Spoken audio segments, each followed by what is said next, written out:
করবো? সোনার বাংলা করে থেকে এটা কি করছে? তার থেকে জয় বাংলা অনেক ভালো ছিল। আমরা বলবো তোমাদের এতদিন ছিল না, আজকে হয়েছে তোমাদের। আমরা তো একদিন হিন্দু, মানতেই পারছি না। আমাদের সামনে বছর সুসাইড করবো, শুভেন্দু অধিকারী আছে সেইগুলো দেখবে। সরকারের কাছে চাইছি নাই গরু নিয়ে যাক, না আমাদেরকে কি করবে করুক। এই পাশেই মুসলমান, তারা কোনোদিন এসে আমাদের কোনো আপত্তি করেনি, আর আমরাও তাদের কোনো এতে আপত্তি করিনি। তাদের হাতে জিয়ারে বসেছে, তার মধ্যে আর কিছু আইন আমরা মেনে নিতে পারবো না। তাহলে আমাদের সংসারের দায়িত্ব নিয়ে লোনগুলো শোধ করে দিই, এটাই চাই। লোনটা নিয়ে আমরা গরু তুলি, আমরা কি করবো? আমরা কি চুরি করবো নাকি আমরা রাস্তায় কি ভিক্ষে করবো? তাই আমরা লোন নিয়ে আমরা গরু বাড়িতে পোষাই করি। 1 লাখ টাকা লোন নেওয়া আছে, না জবাব দেবে, জবাব সরকারকে দিতে হবে। আর 10 দিন আমাদের এখানে মেলা হয় একটা, সেই মেলাটা আজকে বিগত 10 বছর ধরে হয়ে আসছে। আমরা বিয়ের পরে এসে দেখছি যেখানে একটা মেলা হয় কুরবানির সময়, কিন্তু সেই মেলাটা আজকে নতুন সরকার এসে বন্ধ করে দিয়েছে। এই মেলার উত্তর সরকারকে দিতে হবে, কেন আমাদের এখানে মেলা বন্ধ হয়েছে? অন্যায় বলছি, আমরাও তো একজন, আমরাও তো হিন্দু না, আমরা মুসলিম, আমরা গোয়ালা ঘোষ, কিন্তু সরকার কেন এই কথা বলছে আমি বুঝতে পারছি না। আমার নাম মিঠু ঘোষ, বামুনিয়া গ্রাম। বলছি এই গরু ব্যবসার সাথে 70% সরাসরি যুক্ত আমার হিন্দু সমাজের মানুষরা, যারা গরুটাকে লালন পালন করে বড় করছে। যারা মেন উৎপাদন করছে তারা 70%-এর অধিক। ম্যাক্সিমাম গরু কোথা থেকে আসছে জানেন? ঝাড়গ্রাম, আমরা যতটুকু যেগুলো জানি, বাঁকুড়া, পুরুলিয়া, ওদিকে উড়িষ্যা। যদি জনসংখ্যার অনুপাত দেখেন ওখানে, মুসলিম ওখানে পার্সেন্টেজ কত, কোনো জায়গায় 5, 7, 10 এইরকম। কারা উৎপাদন করছে? আমার হিন্দু সমাজের মানুষেরা, তারা আজকে ক্ষতিগ্রস্ত হচ্ছে। এই যে একটা ইন্ডাস্ট্রি, এই ইন্ডাস্ট্রির হেভি ক্ষতিগ্রস্ত হবে আমার হিন্দু সমাজের মানুষেরা। তারা আজকে আতঙ্কিত। লোন নিয়ে তারা গরু নিয়ে এসেছিল বাঁকুড়া থেকে, লোন নিয়ে আপনার গরুর খাবার টাবার জোগাড় করেছিল, আজকে যাবে কোথায়? আর একটা কথা বলছি, বিশ্বভারতীতে একটা গবেষণা হয়েছিল, পশ্চিমবাংলায় সব যে গরুগুলো আছে, এই গরু এর ঘাস বা খাওয়ার জায়গা যত গরু আছে তার পরিমাণে কম। বুঝতে পারছেন আমি কি বলছি? তাহলে এই এত যদি গরু থাকে, তাহলে গরু না খেতে পেয়ে ক্ষতিগ্রস্ত হবে। এই অনেকটা বিষয় আছে। এখন সরকারের কে আমি অনুরোধ আমিও করব, যে যে অ্যাক্ট আছে 1950 সালের, সেখানে 12 নম্বর পয়েন্টে বলা আছে সরকারের একটা রাইট দেওয়া আছে, রিলিজিয়াস পারপাসে সরকার চাইলে ছাড় দিতে পারে।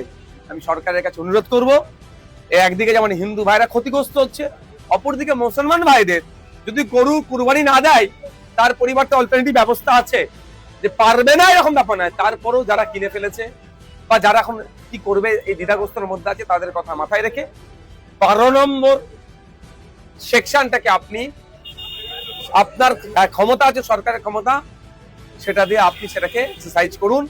এই আমার হিন্দু গরু ব্যবসায়ী থেকে শুরু করে মুসলিম যারা কুরবানি দিতে চাইছে আতঙ্কিত, তাদেরকে আতঙ্ক মুক্ত করুন।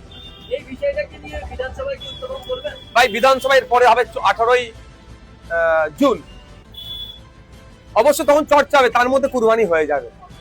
ব্যাপারটা হচ্ছে কি জানেন, সব পাখি মাছ খাই, মাছরাঙার দোষ হয়। কোন সরকারি মুসলমানদের তারা দীর্ঘদিনের জন্য একটা ভালো জায়গা পেয়ে যাক, ঠান্ডা মাথায় কাজ করুক, এটা দেবে না, সবসময় পেছারে রাখার চেষ্টা করে। 1950 সালের আইন আছে, দেখুন, বরঞ্চ প্রশ্ন করুন 15 বছরের দিদি, তার আগে সরকারগুলো কেন এগুলোকে অ্যামেন্ডমেন্ট করেনি? এই আইনের অ্যামেন্ডমেন্ট করা যেত, ইচ্ছা করে করেনি, মুসলমানদেরকে শুধু ঝুলিয়ে রেখেছে কাগজে কলমে, মুসলমানদেরকে সঠিক এরা হতে দেয়নি। হ্যাঁ, ডিস্টার্ব করেনি, আটকায়নি, ঠিক কথা, কিন্তু আইনটা 1950 সালের আইন, 2018 সালের এর একটা মামলা হয়েছিল।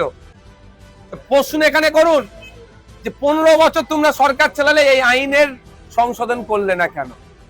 বিজেপি সেই আইনটাকে একটু কঠোর ভাবে পালন করানো বলছে। ব্যাপারটা হচ্ছে কি জানেন, সব পাখি মাছ খাই, মাছরাঙার দোষ হয়। কোন সরকারি মুসলমানদের তারা দীর্ঘদিনের জন্য একটা ভালো জায়গা পেয়ে যাক, ঠান্ডা মাথায় কাজ করুক, এটা দেবে না, সবসময় পেছারে রাখার চেষ্টা করে। আর বলুন নতুন আইন কোনটা বলুন, জানতে হবে সমাজকে। আইনটা 1950-এর, কেন এতদিন অ্যামেন্ডমেন্ট করা হলো না? যারা সরকারে আছে তাদেরকে ছিল, তাদেরকে আগে প্রশ্ন করুন। শুভেন্দু বাবু তো বলেছেন হিন্দু হিন্দু ভাই ভাই স্লোগান দেয়, অন্তত মুসলমানদের কথা বাদ দিয়ে হিন্দু ভাইদের কথা ভাবে এবারে ওই 12 নম্বর সেকশনটাকে ইউটিলাইজ করুন। একটা সম্প্রদায়কে রীতিমতো টার্গেট করা হচ্ছে নতুন সরকার আসার পরে বিভিন্ন জায়গায়, যেখানে একেবারে মুসলিম নাম শুনলেই বা মুসলিমদের দেখলেই একটা তীর্যক ভাবে কাজ করছে প্রশাসন, এরকম অভিযোগ উঠছে। যে প্রশাসন তার গাইডলাইনের বাইরে কাজ করছে, সেই প্রশাসনের বিরুদ্ধে তার ঊর্ধ্বতন ঊর্ধ্বতন যে কর্তৃপক্ষ আছে তাকে অভিযোগ করা হোক, অভিযোগের করে কপিটা আমাদের কাছে প্রয়োজনে পাঠাতে পারবে। সেটা প্রশাসন যদি তার বিরুদ্ধে ডিপার্টমেন্টাল কোয়ারিজ না শুরু করে, আমরা সেখানে তার বিরুদ্ধে আইনত ব্যবস্থা নেবো। আমরা ভুলে যাচ্ছি না আবু সিদ্দিক হালদার প্রশাসনের মধ্যে থেকে তাকে পিটিয়ে মেরে দিয়ে পুলিশ অফিসার, তৃণমূলে আমলে কিন্তু তার বিচার হয়নি। আমরা আইনি লড়াই করছি। মুসলিম সমাজের বেশ কিছু ব্যক্তি দাবি করছেন যে গরু আমরা দোকানে দেবো না, কিন্তু গরু আর মোষকে দেশের জাতীয় পশু হিসেবে স্বীকৃতি দিতে হবে। এটা আপনি কেমন করে দেখছেন? তাদের ব্যক্তিগত ব্যাপার, সে কিভাবে দেখছে না দেখছে।